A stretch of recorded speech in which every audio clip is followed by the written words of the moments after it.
பரிசோதனையில் அவர் கொக்கைன் பயன்படுத்தி இருப்பது உறுதியாக்கப்பட்டிருக்கிறது. தெளிவாயிடுச்சு. அவர் பயன்படுத்தியிருக்காரு தெளிவாயிடுச்சு. கொக்கைனை பயன்படுத்தினா 45 நாட்கள் வரைக்கும் அவங்கள பரிசோதனை செஞ்சு ஈஸியாக வந்து கண்டுபிடிச்சிடலாம். அந்த விவகாரத்தில் நடிகர் ஸ்ரீகாந்த் அவர் வந்து மாட்டிக்கிட்டார். காவல்துறையில் எல்லா தரப்பு ஆதாரங்களையும் கொடுத்த பிறகு இவர் பயன்படுத்தினது உறுதியாக்கப்பட்டிருக்கிறது. எப்பயுமே ட்ரக்கை பொறுத்த அளவுக்கு எப்படி அவங்க பிடிக்கிறாங்க அப்படின்னா, மிகப்பெரிய ஒரு சர்க்கிளே இந்த ட்ரக்கை சுற்றி இயங்கிட்டு இருக்கு. காவல்துறைக்கு பல இடங்களில் இப்போவுமே சாதாரணமாக ரோட்டில் போய் நம்ம கேட்டாலே தெரியும், இங்கே ஏதாவது கிடைக்குமான்னு கேட்டால் அந்த இடத்துல கையை காட்டக்கூடிய அளவுக்கு சாதாரண பாமர மக்களுக்கு தெரிஞ்ச விஷயம் காவல்துறைக்கு தெரியாமலா இருக்கும். வேலை வேண்டுமா? ப்ளூ ஓஷன் இருக்கிறது. 10th 12th டிப்ளமோ டிகிரி படித்தவர்களுக்கு உணவு, தங்குமிடம், இஎஸ்ஐ, பிஎஃப், இன்சூரன்ஸ் உள்ளிட்ட சலுகைகளுடன் அனுபவத்திற்கேற்ற நல்ல சம்பளம் 15,000 முதல் 30,000 வரை. பெண்களுக்கு முன்னுரிமை. 2,000க்கும் மேற்பட்ட வேலை வாய்ப்புகள் உள்ளன. இப்போதே தொடர்பு கொள்ளுங்கள். Blue ocean.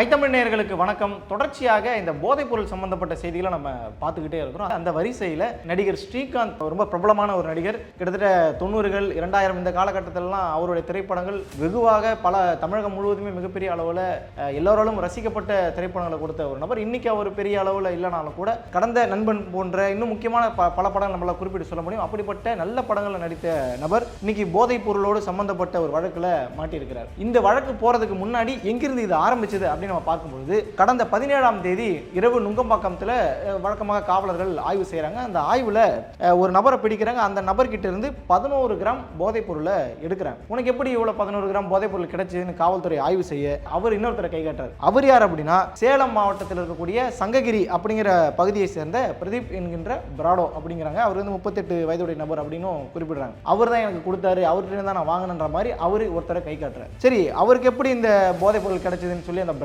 இந்த 11 கிராம் வச்சிருந்த நபர் அவர் வந்து பிராடோவை கை காட்டுறாரு, பிரதீப்ங்கிறவரை கை காட்டுறாரு. அந்த பிரதீப் யாரை கை காட்டுறாருன்னு பார்த்தா, ஆப்பிரிக்காவில் இருக்கக்கூடிய கானா அப்படிங்கிற மாகாணத்தை சேர்ந்த ஜான் அப்படிங்கிறவரை வந்து அவர் கை காட்டுறாரு. அவர் அந்த ஜான் அப்படிங்கிற ஏற்கனவே கடந்த 18ஆம் தேதி ஒசூர்ல வச்சு அவங்க கைது பண்ணிட்டாங்க. ஜான் பிரதீப்புக்கு கொடுக்குறாரு. பிரதீப்பும் பக்கத்தில் காவல்துறை பிடிக்கிறாங்க இல்லையா, அவங்கள்ட்ட கொடுக்குறாங்க. இப்படி இந்த செயின்ல வந்து மிகப்பெரிய அளவில் சின்னதாக ஆரம்பிச்ச இந்த ட்ரக் விஷயம் மிகப்பெரிய ஒரு மாஃபியா அளவுக்கு இது வந்து போகுது. சரி, இதை தொடர்ந்து பல்வேறு கட்ட பிரச்சனைகள் நடக்குது. காவல்துறை ஆய்வு செய்யறாங்க. ஒரு ஆளா அவங்க பிடிச்சிக்கிட்டு இருக்காங்க. அதனோட அடுத்த கட்டமாக இங்கிருந்து எங்க போகுது அப்படின்னா, இந்த லிங்க்ல தான் நடிகர் ஸ்ரீகாந்த், நடிகர் கிருஷ்ணா போன்ற முக்கியமான திரை பிரபலங்கள் எல்லாம் உள்ள வராங்க. சரி, உள்ள வந்த பிறகு என்ன நடக்குது அப்படிங்கிறது தான் இங்க ரொம்ப கவனிக்க வேண்டிய ஒரு விஷயம். போதைப் பொருளை நாங்க தடுத்துட்டோம் அப்படின்னு சொல்லி காவல்துறை ஒரு பக்கம் மார்த்தட்டி கொண்டு இருந்தாலும், இன்னொரு பக்கம் நீங்க அடிமட்டத்தில் வேணா நீங்க வந்து இன்னைக்கு கிடைச்சிட்டு தான் இருக்கு. பல இடங்களில் கிடைக்குது, அதில் மாற்றுக்கிறதே கிடையாது. ஆனாலும் பல இடங்களில் வந்து காவல்துறை கைது செஞ்சிருக்காங்க. பல போதை வழக்குகள் எல்லாம் போட்டிருக்காங்க. சிலர் குண்டாஸ் எல்லாம் கூட போட்டிருக்காங்க. ஆனாலும் மேட்டுக்குடி, மேல்தட்டு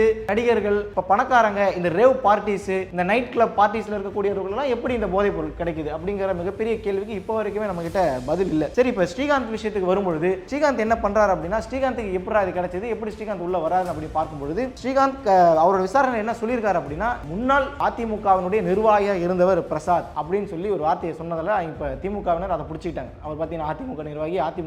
அவர் அதிமுக எப்போ நிர்வாகியா இருந்தார் அப்படின்னா 2015 இருந்ததாக தான் இன்னைக்கு அதிமுகவினுடைய அபிஷியல் எக்ஸ்தலத்திலையும் குறிப்பிட்டிருக்காங்க. 10 வருஷத்துக்கு முன்னாடி இருந்தவரை இப்போ நீங்க அதிமுக நிர்வாகி சொல்லிட்டு இருக்கீங்க, அது மிகப்பெரிய அவதூறு அப்படிங்கிற மாதிரிலாம் சொல்லிட்டு இருக்காங்க. சரி, அது ஒரு பக்கம். அந்த பிரசாத் ஒரு ப்ரொடியூசராகவும் இருக்கிறார். அவரு ஸ்ரீகாந்த் வச்சு படம் எடுத்திருக்கிறாரு. படம் எடுத்ததுல 10 லட்சம் ரூபாய் அளவுக்கு அவர் பெண்டிங் வச்சிருக்கிறாரு, ஸ்ரீகாந்துக்கு கொடுக்க வேண்டிய பணம். அதையெல்லாம் கேட்கும் பொழுது ஒவ்வொரு முறை என்ன பண்றாரு அப்படின்னா, இந்த கொக்கைன் வந்து அவருக்கு அறிமுகப்படுத்துறாரு. இதை நீங்க ட்ரை பண்ணி பாருங்கன்ற மாதிரி அறிமுகப்படுத்துறாரு. அவரும் அதை வந்து ஆரம்பத்தில் மறுத்ததா அவர் ஸ்ரீகாந்த் அவருடைய விசாரணை குறிப்பிட்டதா சொல்றாங்க. ஆரம்பத்தில் அவர் மறுத்து இருக்கிறார். ஆனால் போக போக சரி அதை யூஸ் பண்ணி பார்ப்போமே யூஸ் பண்றது, அப்புறம் கொஞ்சம் மொத்தமாக எடுத்துட்டு போய் சாட்டர்டே நைட் பார்ட்டிஸ்ல போயிட்டு நுங்கம்பாக்கம்ல பல இடங்களில் பார்ட்டி நடத்தினதாகவும், அந்த பார்ட்டியில இந்த கொக்கைனை வச்சு பயன்படுத்தினதாகவும் குறிப்பிடப்பட்டிருக்கிறது. அதே போல ஒவ்வொரு முறையும் பணத்தை கேட்கும் போதெல்லாம் கொக்கைனையே திருப்பி திருப்பி அவர்கிட்ட கொடுத்து அதையே அவர் அடிக்ட் ஆகி அந்த 10 லட்சத்து ரூபாய்க்கும் இவர் வந்து போதைப் பொருளே பயன்படுத்தி அதில் அந்த 10 லட்சத்தையும் காலி பண்ணியிருக்கிற மாதிரியும் சில செய்திகள் குறிப்பிடப்படுகிறது. இதுல இன்னும் கூடுதலாக என்ன சொல்றாங்க அப்படின்னா, இந்த மாதிரியான போதைப் பொருளை எடுத்துக்கிட்டு இந்த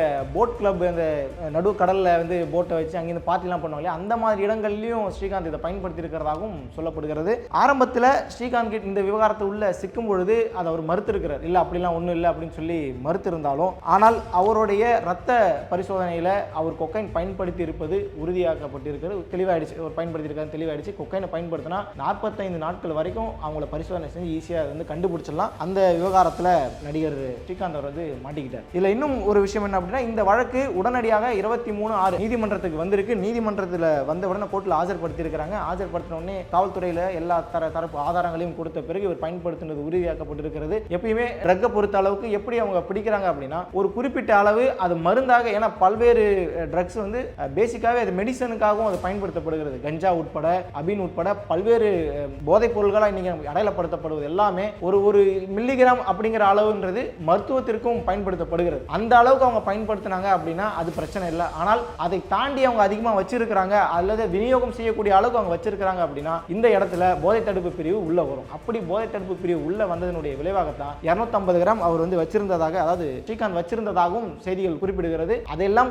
கணக்கில் கொண்டுதான் இந்த விவகாரத்தை வந்து காவல்துறை மிக விரைவாக கையில் எடுத்து அதை கோர்ட்டில் கொண்டு போனாங்க. கோர்ட்லையும் அந்த தரவுகள் எல்லாம் கொடுக்கப்பட்டு அது உறுதி செய்யப்படுது. புழல் சிறையில் அடைக்கப்பட்டு இருக்கிறார் நடிகர் ஸ்ரீகாந்த். வருகின்ற ஜூலை 7 வரை நீதிமன்ற காவல் அவர் இருப்பார் அப்படிங்கிற விஷயமும் இதுல குறிப்பிடப்படுகிறது. இதுல இன்னொரு கூடுதலாக எப்படின்னா, இப்ப ஸ்ரீகாந்த் மாட்டிக்கிட்டாரு. அடுத்து கிருஷ்ணா நம்ம இந்த கழுகு படத்துல ஹீரோவா நடிச்சிருப்பாரு. மாரி 2ல தனுஷுக்கு நண்பனா கூட இருப்பார். அந்த நபரும் இந்த விவகாரத்தில் சிக்கி இருக்கிறாரு. அடுத்த விசாரணை அவர்கிட்ட போக போகுதுங்கிற தகவலும் கொடுக்கப்படுகிறது. இந்த ஸ்ரீகாந்தனுடைய விவகாரம் வெளியே வந்த பிறகு பல்வேறு விமர்சனங்களும் பல்வேறு இது சம்பந்தப்பட்ட செய்திகளும் வந்திருக்கு. அதையெல்லாம் நம்ம வச்சு பார்க்கும்போது தொடர்ச்சியாக இந்த மாதிரியான ட்ரக் கலாச்சாரம் என்பது பாலிவுட்ல நிறையவே இருந்தது. இப்பயும் இருந்துட்டு கடந்த காலங்களிலும் நிறையவே இருந்துச்சு. ஆனா கொஞ்சம் கொஞ்சமாக இந்த ட்ரக் கலாச்சாரம் அப்படிங்கிறது கோலிவுட்டை நோக்கி, கோலிவுட்ல இருக்கக்கூடிய மேல இருந்து கீழே இருக்கக்கூடிய எல்லா நடிகர்கள், எல்லா நடிகைகள், அதே போல இந்த எழுத்தாளர்கள், கவிஞர்கள், இந்த செட் ஆஃப் மக்களை வந்து இது ஆக்குபை பண்ணிடுச்சு. அவங்க அதீதமா சிந்திக்கணும் அப்படின்னா மது வருதுன்னா அவங்களால போதையில ஆக முடியுமே தவிர அவங்களால பெரிய அளவில் சிந்திக்க முடியாது. ஆனா இந்த மாதிரி அபின், கஞ்சா, கொக்கைன், இந்த மெத்தபெட்டமைன் இந்த மாதிரியான ஐட்டம்ன்றது அவர் ரொம்ப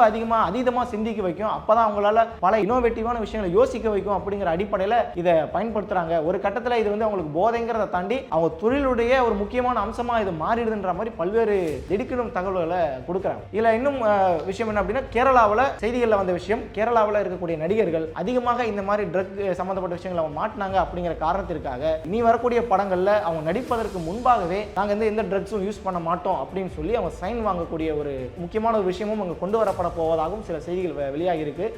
அந்த அடிப்படையில் தமிழ்நாட்டிலும் அந்த மாதிரியான ஒரு டாக்குமெண்ட் ரீதியாக நீங்க வந்து சைன் வாங்கி வச்சுட்டீங்கன்னா நாளைக்கு ஏதாவது ஒரு தவறு நடக்குதுன்னா ஈஸியா இதுல வந்து சட்டப்பூர்வமாக அதில் என்ன நடவடிக்கை எடுக்க முடியுமோ நடவடிக்கை எடுக்கலாம் அப்படிங்கிற மாதிரியும் தமிழ்நாட்டுக்கு கொண்டு வரதுக்கான வாய்ப்புகள் நிறைய இருக்குன்ற மாதிரியும் சொல்லப்படுகிறது. இந்த அடிப்படையில் தான் கடந்த காலத்தில் ஷாருக்கானுடைய மகன் அவரு மாட்டினதா இருக்கட்டும், ட்ரக் சம்பந்தப்பட்ட கேஸ்ல பல முக்கிய நடிகர்கள் மாட்டினதா இருக்கட்டும், இப்ப சமீபத்தில் கூட துணை முதல்வர் உதயநிதி சம்பந்தப்பட்ட சில தம்பிகள் வந்து மாட்டின சில விஷயங்களையும் இந்த ட்ரக் அப்படிங்கிற விஷயம் நடமாடிச்சு. விசாகன் சம்பந்தப்பட்ட பிரச்சனைகள் வரும்பொழுது அந்த டைம்லயே நம்ம உண்மையிலே இறங்கி ஆய்வு செஞ்சிருந்தாங்க அப்படின்னா தமிழ்நாட்டில் முக்கியமான பல நடிகர்கள் அவங்களுடைய லட்சணம் என்ன அப்படிங்கிறது வெளியே வந்திருக்கும். ஆனால் ஏதோ ஒரு வகையில் இந்த விவகாரத்தை பூசி முடிக்கிட்டாங்கன்ற விமர்சனம் இப்போ வரைக்குமே இருந்துகிட்டு இருக்கு. அந்த அடிப்படையில் இன்னைக்கு ஆக்டர் ஸ்ரீகாந்த் அவர்கள் மாட்டியிருக்கிறாங்க. காவல்துறை இந்த விவகாரத்தில் ரொம்ப துரிதமாகவே செயல்பட்டிருக்காங்க. அவங்க உடனடியாக இந்த விஷயத்தில் தீர்வை கொண்டு வந்து சம்பந்தப்பட்ட நபரை வந்து சிறைக்கு அனுப்பியிருக்கிறாங்க. இதெல்லாம் பாராட்டுக்குரிய ஒரு விஷயம் தான். ஆனால் இன்றளவும் போதை நடமாட்டம் தமிழ்நாட்டில் இருக்கான்னு கேட்டால் கண்ணை மூடிக்கிட்டு யாராக இருந்தாலும் அதுக்கு ஆமான்னு